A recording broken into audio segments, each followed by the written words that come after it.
Благодарам. Почитуван подпредседателе, почитувани колеги, почитувана колешке.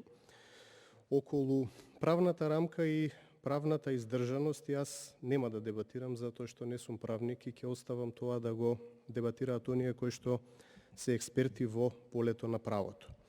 Меѓутоа, ќе се обидам мојата реплика да ја концепирам преку неколку прашања на кои што навистина би сакал да добијам одговор, затоа што се дилеми кои што реално постојат и кај мене, а верувам и кај најголем дел од граѓаните на Република Македонија. Прашањето е следно. Дали ние ќе попишуваме резиденти или државјани на Република Македонија? Затоа што ако попишуваме државјани на Република Македонија, постојат многу луѓе кои што имаат македонско државјанство, меѓутоа се надвор од границите на Република Македонија.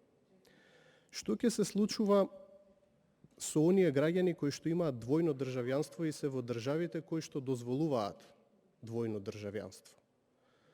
Дали тие луѓе ќе бидат еднакво попишани и кај нас, и во државите кое што второ или прво државјанство, како сакате да го земеме, веќе го добиле?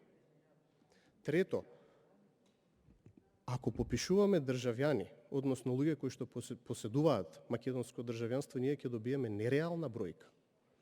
Дали ќе постои понатаму класифицирање на овие податоци? Затоа што политиките кои што ние треба да ги градиме, сакате од финансиски, од економски, од здравствен аспект, треба да се базирани на оние луѓе кои што се навистина резиденти во Република Македонија. Затоа што постојат луѓе кои што имаат имот, кои што гласи на нивно име, поседуваат македонско државјанство, меѓутоа поседуваат и државјанство од државата во која што се подолго време.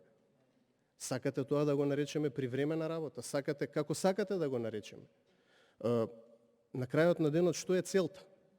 И овие податоци кои што ќе ги добиеме, со оглед на тоа дека Државниот завод за статистика треба да ги објави и треба да бидат со двоен подпис. Што ако го нема двојниот подпис? Што ако податоците кои што ќе ги добиеме не ги подпишат директорот и заменик директорот? Односно, што ако тие податоци, вие споменавте, тоа ќе биде споделување на одговорноста, нека биде и така.